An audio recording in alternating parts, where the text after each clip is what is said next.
Assalamu alaikum. Welcome to lecture number 8. Today we will learn Pearson's chi-square test for goodness of fit and chi-square test of homogeneity. Before starting this topic, I will review some topics that is related to the last lecture. Students, जैसे कि आपको पता है variables mainly two types के होते हैं. That is the qualitative variables and the quantitative variables. Quantitative variables are those variables which can be measured. For example, height, weight and blood pressure.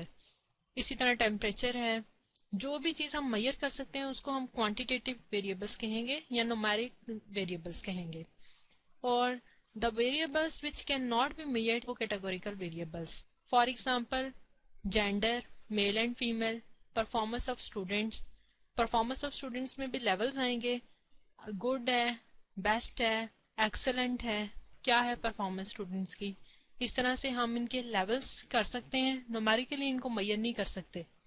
Marital status है, married, unmarried. Religion है, आपका religion कौन सा है. इन सारी चीज़ों को हम न्यूमेरिकली मेजर नहीं कर सकते, लेकिन हम इनकी कैटेगरीज बना सकते हैं. आज का जो हमारा लेक्चर है chi-square distribution, that is related to categorical variables.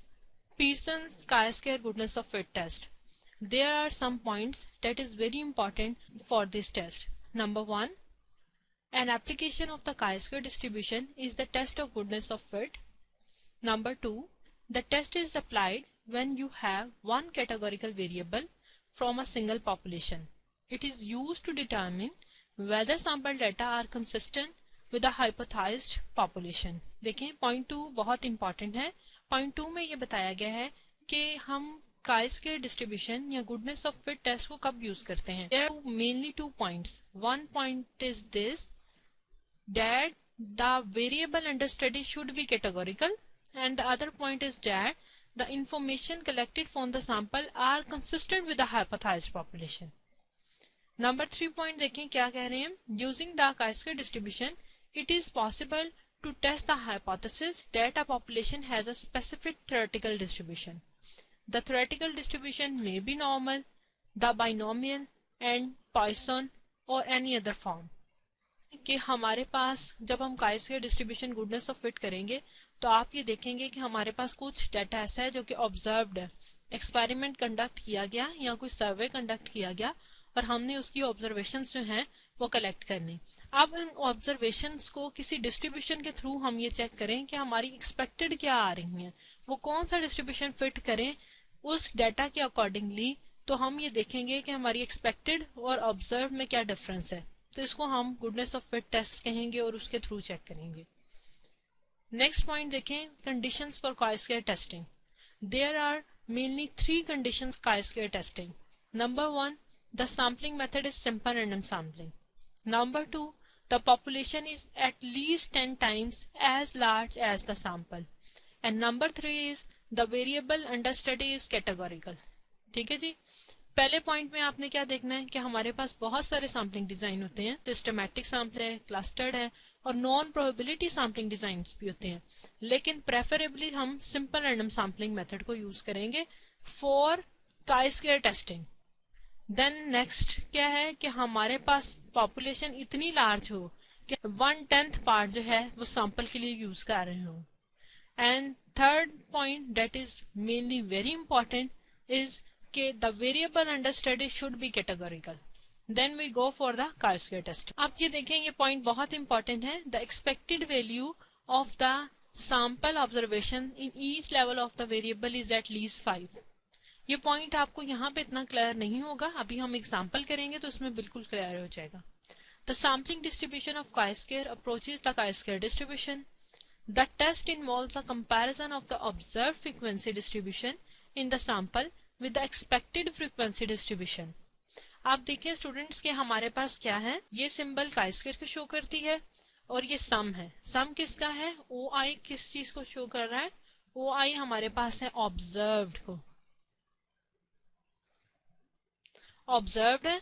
और EI हमारा क्या है? EI हमारा शो कर रहा है एक्सपेक्टेड को, एक्सपेक्टेड फ्रीक्वेंसीज को.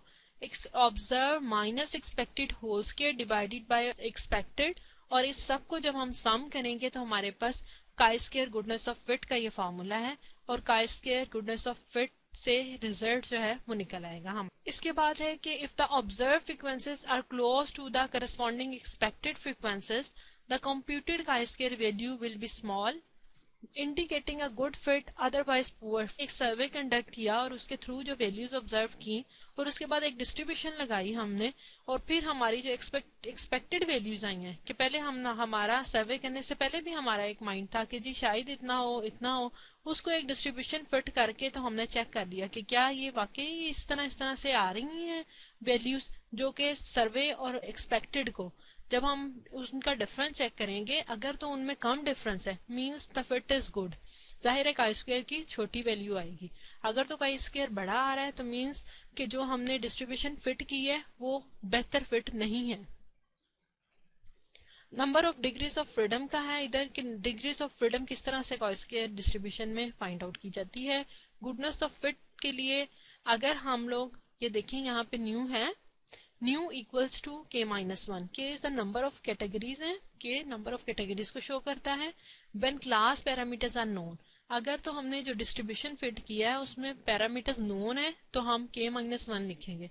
अगर डिस्ट्रीब्यूशन हमने फिट जो की है उसमें पैरामीटर्स अननोन है उस डिस्ट्रीब्यूशन के तो हम K minus one minus M लिखेंगे। एम क्या है, एम हमारे पास है कि estimating M population parameters for the sample statistics. हम लोगों के पास जो अननोन पॉपुलेशन पैरामीटर्स हैं उनकी जो एक्सपेक्टेड वैल्यूज आएंगी या एस्टिमेट्स आएंगे उसको हम एम कहेंगे। Steps for chi square testing, there are 6 steps involve in chi square testing. जैसे कि हम लोग टी और जी और एफ डिस्ट्रीब्यूशन में करेंगे, और पहले भी आपने ये डिस्ट्रीब्यूशंस पढ़ी हैं, टी डिस्ट्रीब्यूशन और जी डिस्ट्रीब्यूशन पढ़ी है। टेस्टिंग और हाइपोथेसिस के जो स्टेप्स हमने यूज किए हैं वही हम स्टेप्स यूज करेंगे। फर्स्ट ऑफ ऑल क्या है, state null and alternative hypothesis. H naught में लिखा हुआ है the fit is good, H one the fit is not good. आप इसमें कुछ भी लिख सकते हैं, जो डिस्ट्रीब्यूशन आपके लिए पास है आप उस डिस्ट्रीब्यूशन को या जो क्वेश्चन का कॉन्टेक्स्ट आपके पास है उसी कॉन्टेक्स्ट में भी आप एच नॉट और एच वन को लिख सकते हैं। देन है level of significance. Level of significance हमारे पास अल्फा जो है 1%, 5% और 10%, कुछ भी हम ले सकते हैं। टेस्ट स्टैटिस्टिक्स में हम काई स्क्वायर का ये जो गुडनेस ऑफ फिट का फॉर्मूला है ये अप्लाई करेंगे। एंड देन क्रिटिकल रीजन है। क्रिटिकल रीजन हमें क्या बताता है कि हमारा जो कैलकुलेटेड वैल्यू है और जो टेबुलेटेड वैल्यू आएगी उसमें कितना फर्क आ रहा है, और उसकी बेस पे हमने अपने क्लेम को रिजेक्ट करना है या एक्सेप्ट करना है। यहाँ पे है कि अगर तो हमारे पास पैरामीटर अननोन है तो हम क्रिटिकल रीजन में यानी कि काई स्क्वायर टेबुलेटेड की वैल्यू फाइंड आउट करने के लिए अल्फा के माइनस वन माइनस एम लिख लेंगे। अगर तो नॉन है वैल्यू तो के minus one degrees of freedom लिख लेंगे। इन एक्चुअली ये जो के माइनस वन माइनस एम है वो इक्वल्स टू क्या है, हमारे पास डिग्री ऑफ फ्रीडम है इधर, और इसी तरह से जो है यहाँ पे हमारे पास के minus one degrees of freedom है। कंक्लूजन में यही लिखते हैं कि अगर तो हमारे पास कंक्लूजन में काई स्क्वायर कैलकुलेटेड जो है वो ग्रेटर देन आ जाता है काई स्क्वायर टेबुलेटेड से, ये टेबुलेटेड वैल्यू हो जाएगी ना जो क्रिटिकल रीजन में निकलेगी, ये वाली वैल्यू भी और ये वाली वैल्यू भी ये टेबुलेटेड हो जाएंगी जो निकलेंगी हमारी। तो हम क्या कर देंगे, फिर हम इस कंडीशन में कर देंगे रिजेक्ट एच नॉट, यानी जो हमने क्लेम किया है उसको हम रिजेक्ट कर देंगे। और अगर काई स्क्वायर कैलकुलेटेड हमारी लेस देन आ जाती है काई स्क्वायर टेबुलेटेड से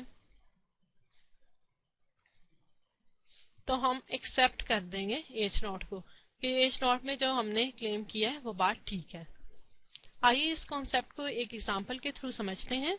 एग्जाम्पल में है 5 pennies were tossed 1000 times and the number of heads were observed as given below। Number of heads हैं यहाँ पे 0, 1, 2, 3, 4, 5।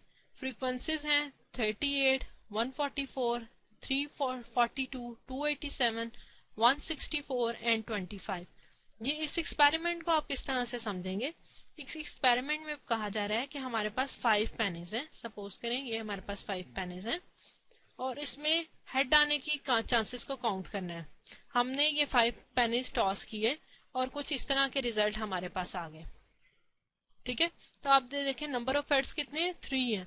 तो ये किस कैटेगरी में जाएगा, इसमें 287 टाइम्स ऐसी कंडीशन बनी है जिसमें इस तरह का टॉस आई है हमारे पास। उसके बाद अगर हम देखें कि कोई और टॉस है और वो हमारे पास इस तरह से आ रही है, कुछ भी पॉसिबिलिटीज हो सकती है ना हमारे पास कि कोई भी हेड अगर नहीं हुआ, यानी 38 टाइम्स इस तरह की कंडीशन या सिचुएशन बनी है हमारे पास।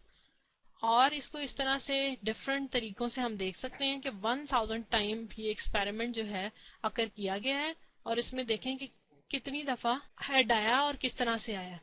अब इसमें 4 टाइम्स हेड आ गया, यानी 164 टाइम इस तरह की कंडीशन बनी है।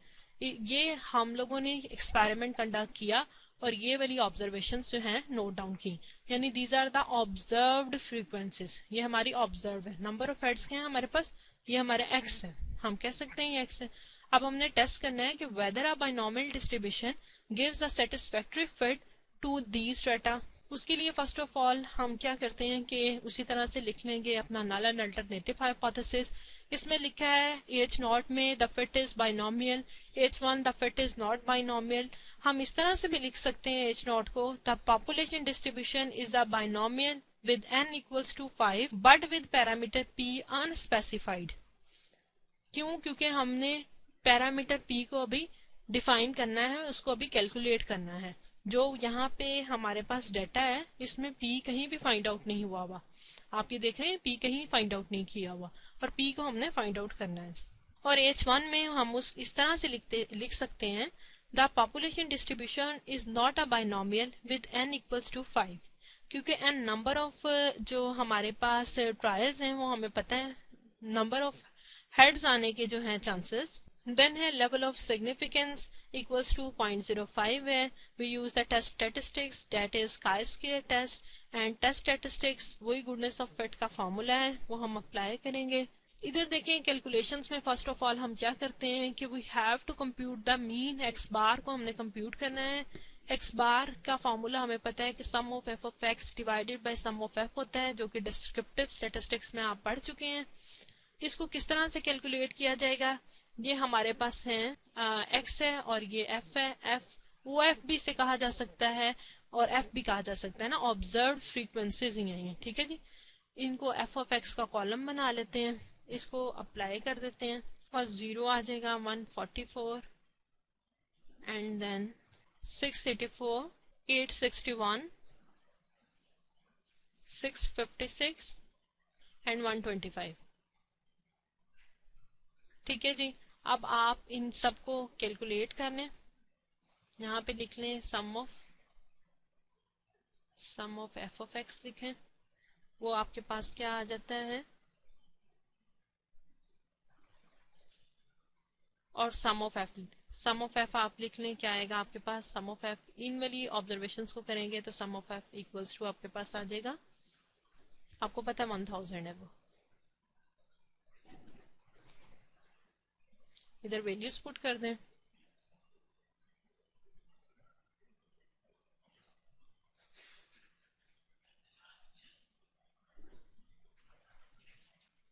फोर 7 आ जाएगा। जब हमने पी हेड निकालना है, पी को इधर रखेंगे, डिवाइडेड बाय एन कर देंगे, तो X bar divided by N 2.47 divided by 5 equals to हमारे पास आ जाएगा 0.494। आपको पता है बाइनोमियल डिस्ट्रीब्यूशन का ये फॉर्मूला होता है। अगर हम बाइनोमियल को वैसे डिफाइन करें तो क्या आता है, n c x p x q n minus x. Okay, अब इसमें ये P है, ये हमारे पास क्या है, P है, और ये हमारे पास Q है। Q हमेशा इक्वल्स टू किसी होता है 1 माइनस P के। ओके, यानी आप निकालेंगे 1 minus 0.494 that is equals to 0.506। X हो गए, नंबर ऑफ हेड्स आ गए हमारे पास, ऑब्जर्व फ्रीक्वेंसीज आ गई, और ये आ गई डिस्ट्रीब्यूशन वही एनसीएक्स। ये डिस्ट्रीब्यूशन में क्या करेंगे, एन हमारे पास हमें पता है 5 है, यानी 5 CX। पी हमारे पास 0.494 है, 494 है, और क्यू हमारे पास पॉइंट n माइनस एक्स। इसकी वैल्यूज पुट करते जाते हैं। इसमें बस वैल्यूज रखनी है, x की वैल्यूज डिफरेंट करती जानी है और ये हमारे पास निकलता आएगा। फर्स्ट वैल्यू आ जाएगी 0.0332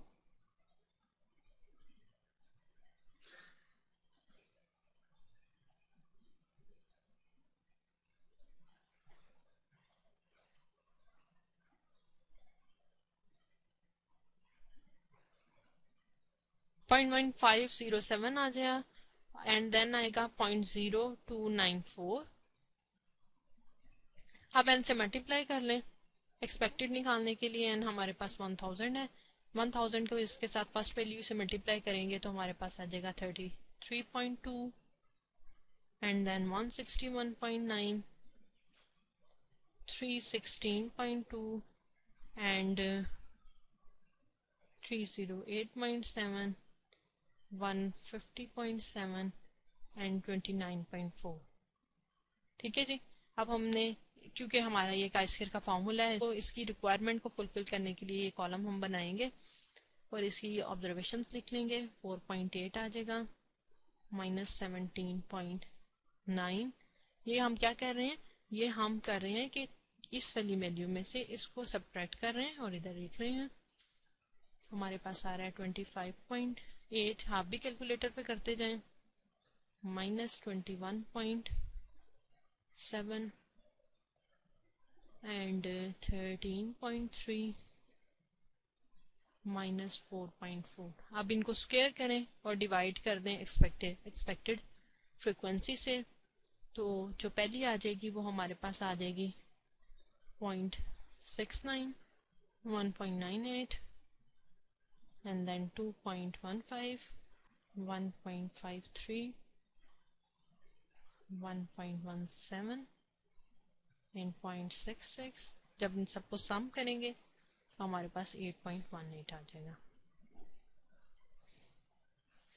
अब ये टेबल है, हमने क्रिटिकल रीजन फाइंड आउट करना है, वो हम देखते हैं किस तरह से करेंगे। अल्फा हमारे पास क्या था, chi-square अल्फा था हमारे पास 0.05 और k is the number of categories थी।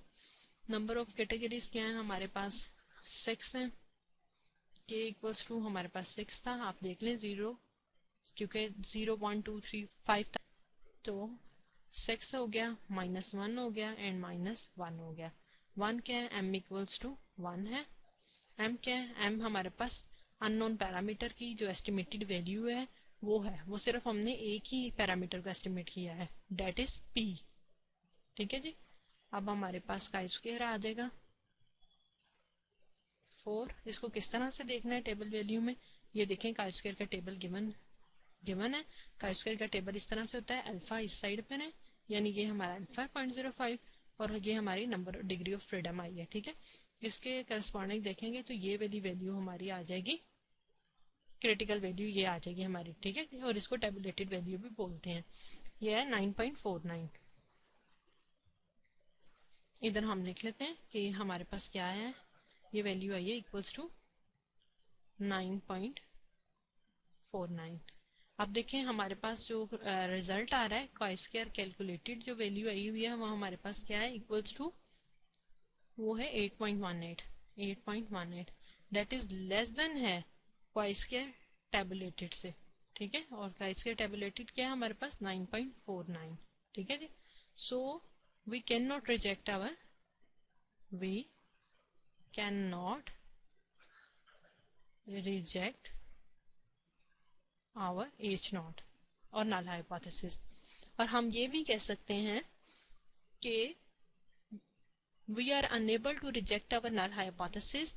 We may accept the hypothesis that the distribution of the number of heads is a binomial distribution and conclude that the fit of the data is। Next example है, इस example को भी देखें, ये भी goodness of fit से ही related है। A skilled typist on routine work kept a record of mistakes made per day during 300 working days। 100 working days में उसका जो मिस्टेक्स पर डे हो रही हैं वो यहाँ पे मेंशन की गई हैं। सही है, हमने ये टेस्ट करना है, test the hypothesis that x has a Poisson distribution by applying the goodness of fit test by using 0.01 level of significance. अब इसके सोल्यूशन में वही स्टेप्स इन्वॉल्व हैं. सोल्यूशन में फर्स्ट ऑफ ऑल हम करेंगे कि state the null and alternative hypothesis. Null hypothesis में हम ये भी लिख सकते हैं Poisson distribution with mean mu unspecified and the population does not have a Poisson distribution. जैसे हमने ये लिखा है कि the fit is Poisson, the fit is not Poisson. Level of significance इस क्वेश्चन में क्या है? लेवल ऑफ सिग्निफिकेंस हमारे पास है 0.01 है. Test statistics goodness of fit का जो फॉर्मूला है हम वही यूज करेंगे. And in the next step हमने अब क्या करना है? To estimate the value of mu की वैल्यू हमने फाइंड आउट करनी है, क्योंकि हमें पता है कि पॉइसन डिस्ट्रीब्यूशन क्या होता है और पॉइसन डिस्ट्रीब्यूशन को किस तरह से लिखा जाता है. आप देखें वैल्यू ऑफ म्यू हमने फाइंड आउट करनी है. Mu we first compute the mean number of mistakes per day x bar 10.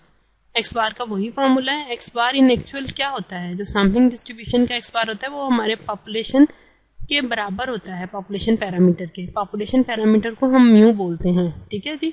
इसको हम किस तरह से करेंगे उसी तरह से आप पीछे चले जाएं. इन दोनों को मैंने अभी एग्जांपल में आपको बताया, ये x है, ये आपकी f है.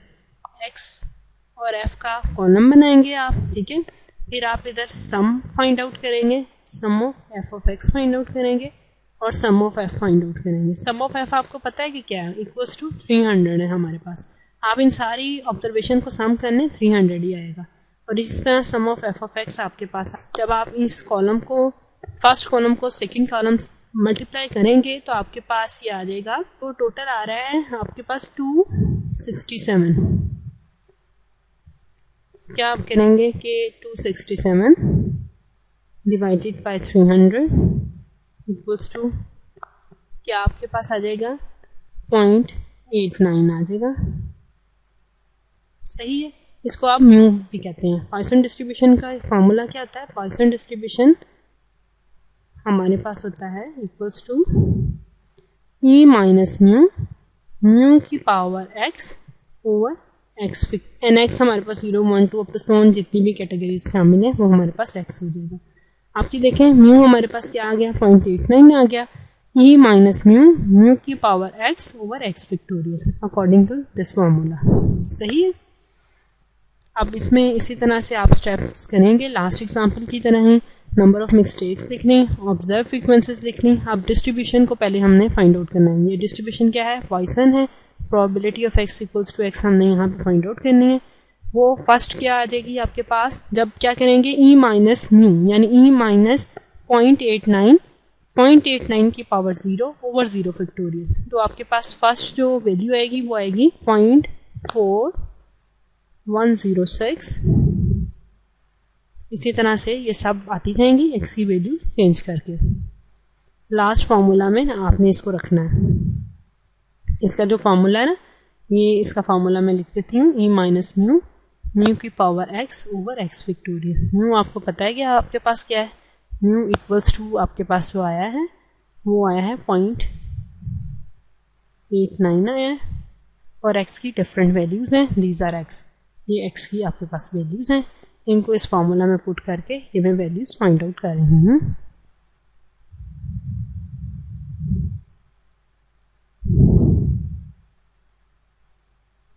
पॉइंट 0482.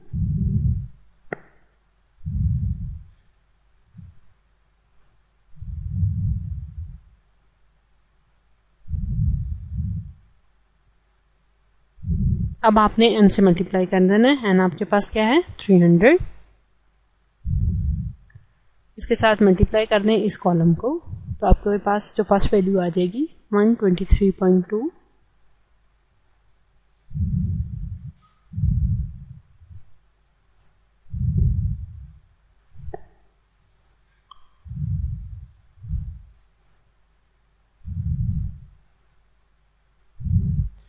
यहाँ आप एक बात नोट करें कि आपको मैंने जब काम करवा रही थी तो मैंने आपको कहा था कि आप चले हम पीछे चले जाते हैं, एक स्टेप पीछे चले जाएं काफ़ी.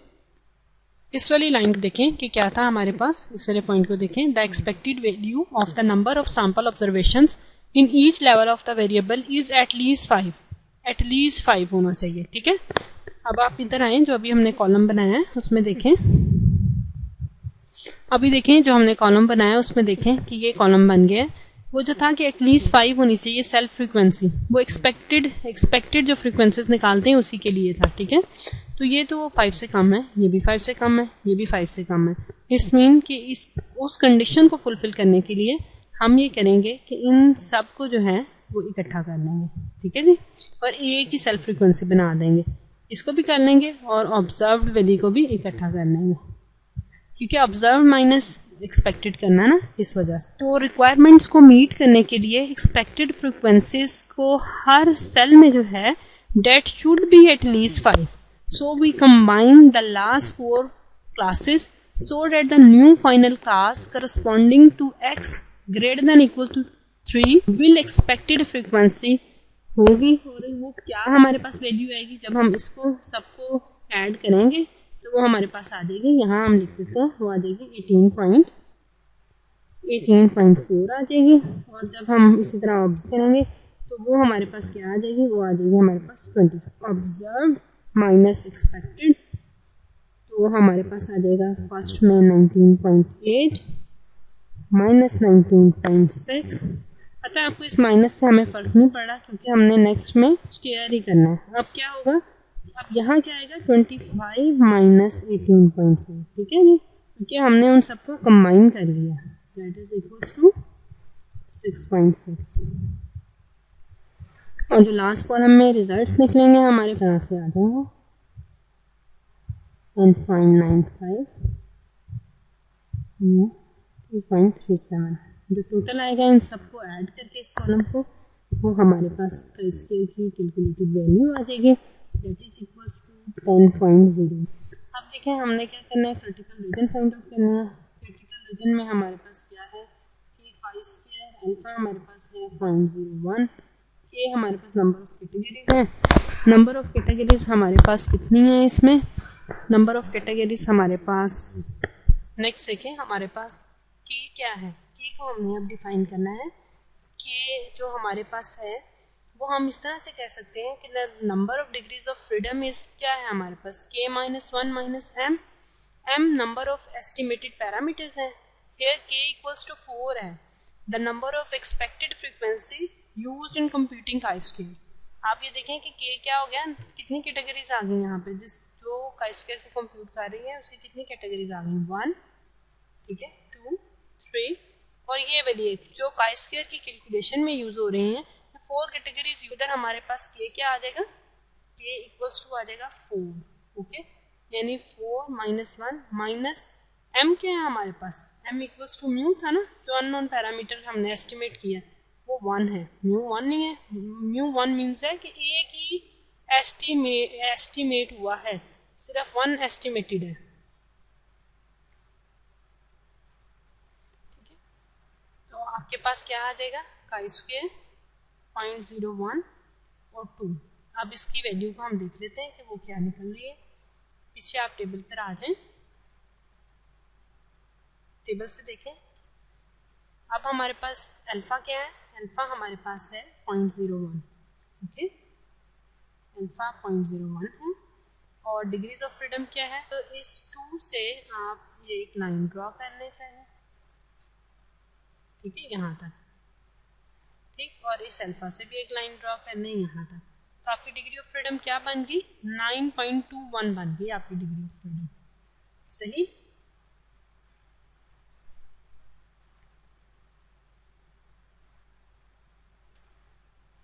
इधर हम लिखेंगे अपनी डिग्री ऑफ फ्रीडम 9.21। अब हमारे पास जो काई स्क्वायर कैलकुलेटेड आई थी वैल्यू, काई स्क्वायर कैलकुलेटेड आई थी वो इक्वल्स टू किसके थी, काई स्क्वायर कैलकुलेटेड वैल्यू हमारे पास आई थी 10.01 के, ठीक है। अब देखें कि जो काई स्क्वायर की कैलकुलेटेड वैल्यू है यानी 10.01 इज ग्रेटर देन है 9.21 से, ठीक है। सो we can conclude that we reject our null hypothesis,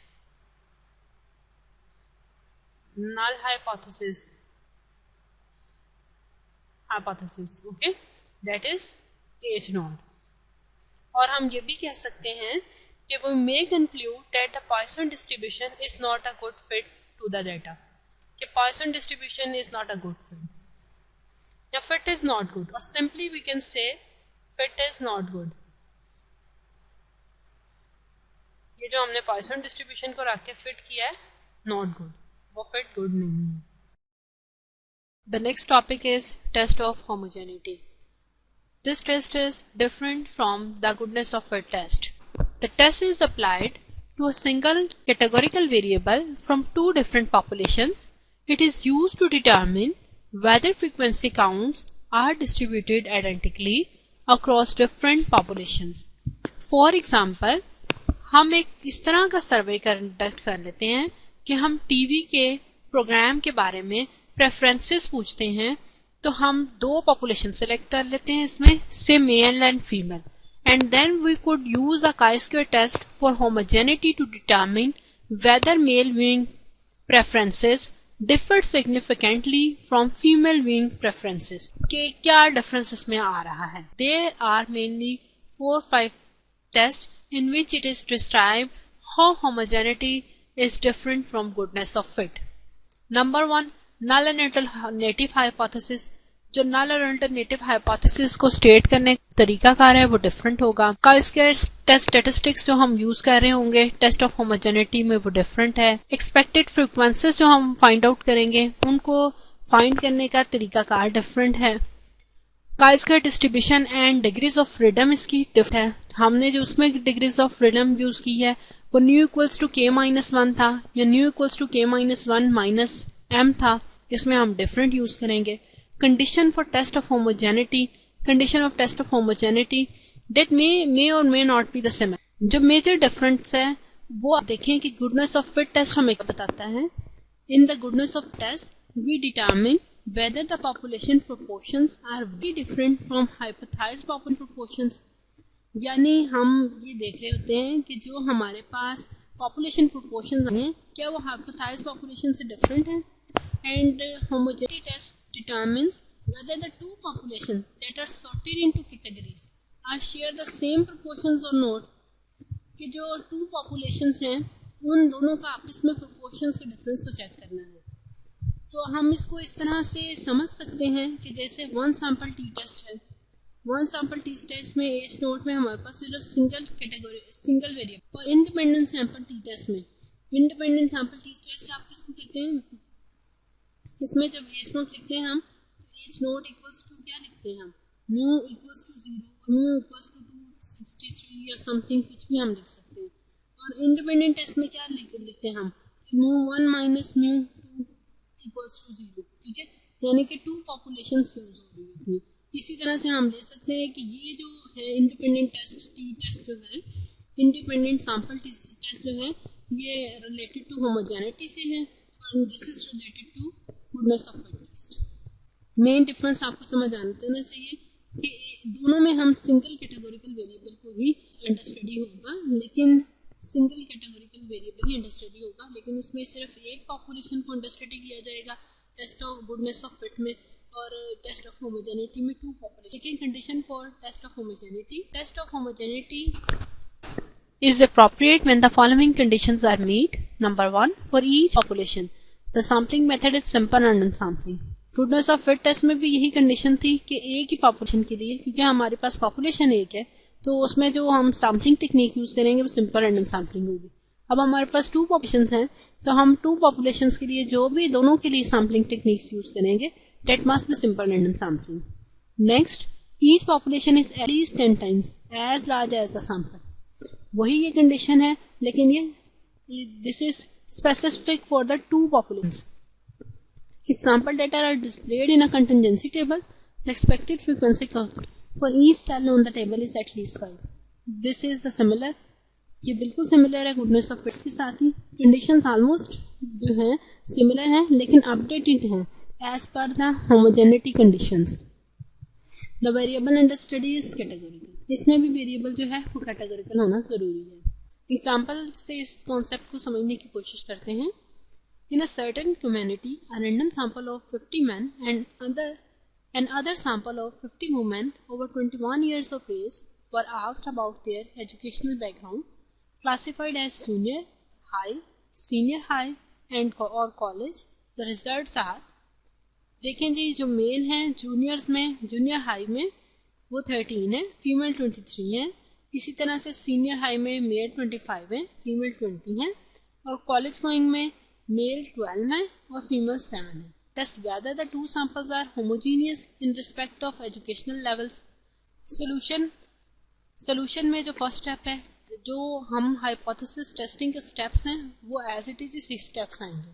goodness of fit test कर रहे हो, टी टेस्ट कर रहे हो, जी टेस्ट कर रहे हो, और इसी तरह से हम टेस्ट ऑफ होमोजेनिटी में भी यही 6 करेंगे. एज नॉट में क्या है, the two samples are homogeneous, the two samples are not homogeneous, क्योंकि हमने टेस्ट ही इस चीज को करना है. आप ये देखें यहाँ लिखा है कि test whether the two samples are homogeneous, यानी ये स्टेटमेंट जो है ये हमारी एज नोट है कि ये हैं या नहीं है, ये हम H1 में इसको चेक करेंगे. Level of significance alpha is equal to 0.05 है. टेस्ट स्टैटिस्टिक्स देखें जी, टेस्ट स्टैटिस्टिक्स इसमें डिफरेंट है. जो टेस्ट स्टैटिस्टिक्स हमारा गुडनेस ऑफ फिट के लिए था वो हमारे पास क्या था, chi square equals to sum of O I minus E I whole square divided by E आई.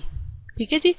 आप ये देखें इसमें क्या है, N square A B sum of A I square over A I minus a square over N. ये सारी चीजें किस तरह फाइंड आउट की गई हैं, अभी एक एग्जांपल में इसको समझ लेते हैं. इसकी डेरिवेशन आपके कोर्स में इंक्लूड नहीं है, लेकिन अगर इसको डिराइव करना हो तो हम इस फार्मूले में टेबल से सारी वैल्यूज को पुट करके ये वाला फार्मूला कंस्ट्रक्ट कर सकते हैं. ये क्या है, which has an appropriate chi square distribution with n-1 degrees of freedom. इसकी डिग्रीज ऑफ फ्रीडम भी डिफाइंड है जो कि n-1 है. कैलकुलेशंस देखें, इसमें हम कैलकुलेशंस कर लेते हैं. ये देखें ये कॉन्टिजेंसी टेबल बना हुआ है जिसमें ये जो है अगर नंबर ऑफ रोज हम देखेंगे इस तरह से रोज की तरफ से सम अप करेंगे तो इसको ए कहेंगे, इसको फीमेल्स वाले को बी कहेंगे, कॉलम्स में कहेंगे तो इनको ई आई कहेंगे और ये ए आई हैं. दीज आर द ए आई, यानी ये ए आई हैं 13, A1 है जैसे, उसके बाद इस तरह से A2 हो जाएगा या सोन आ जाइए. अब इसमें हमने करना है इसकी कैलकुलेशन. एन स्क्वायर अब हमने करना है, एन स्क्वायर क्या है 100 का square divided bye A is 50 and B is also 60 into, अब ए आई देखें फर्स्ट का क्या है 13 स्क्वायर डिवाइडेड बाय 36. ठीक है जी. प्लस करेंगे इसी तरह से क्योंकि ये सम है, ये सम को एक्सपैंड कर रही हूं मैं यहाँ पे. Plus 25 square divided bye 45. 25 plus 20 करेंगे तो इधर भी 45 आएगा हमारे पास. ठीक है जी. एंड प्लस कर लेंगे 12 whole square divided by 19 minus a square divided by n. इस सबको जब हम फाइंड आउट करेंगे, सिंप्लीफिकेशन करेंगे तो हमारे पास वैल्यू आ जाएगी 4.64 की.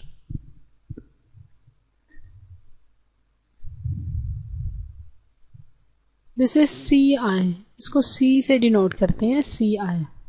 ये थोड़ी सी टाइपिंग मिस्टेक है, सी आई. ओके, ये हमारे पास वैल्यू आ गई. अब हम काई स्क्वायर की कैलकुलेटेड वैल्यू जो है ये आ गई काई स्क्वायर की, और जो टेबुलेटेड वैल्यू इसमें chi square alpha r-1 c-1 भी लिख सकते हैं. r नंबर ऑफ रोज को शो करता है, r शो करता है रोज को, और c शो करता है कॉलम्स को. और वैसे भी इसकी जो काई स्क्वायर की है वो होता है chi square alpha n-1. n क्या है, नंबर ऑफ कैटेगरीज हमारे पास, तो हमारे पास n-1 क्या है, डेट इज इक्वल्स टू 2 आ जाएगा ना. 3-1 है, ये 3 कैटेगरीज है हमारे पास, 1, 2 एंड 3. ठीक है, तो इसका 3-1 इक्वल्स टू क्या आ जाएगा हमारे पास, 2 आ जाएगा. सही. नेक्स्ट देखिए हम क्या करते हैं कि इसका कंक्लूजन फाइंड आउट करना है कि काई स्क्वायर कैलकुलेटेड जो हमारे पास वैल्यू आई है वो इक्वल्स टू आई है 4.64 आई है, और जो काई स्क्वायर टेबुलेटेड वैल्यू आई है, टेबुलेटेड वैल्यू जो आएगी वो किस तरह से आएगी, काई स्क्वायर टेबुलेटेड इक्वल्स टू होगी ना काई स्क्वायर अल्फा हमारा था 0.05 और जो डिग्रीज ऑफ फ्रीडम आया है वो हमारे पास 2 आया है। उसमें जब हम देखेंगे, आपको टेबल वैल्यू से मैंने देखना बता दिया लास्ट एग्जांपल्स में, तो वो आएगी 5.99। तो हमारा जो काई स्क्वायर कैलकुलेटेड है वो लेस देन है काई स्क्वायर टेबुलेटेड से। So we can not reject our H0। तो हम ये कंक्लूजन निकाल सकते हैं that the two samples are homogeneous in respect of education levels।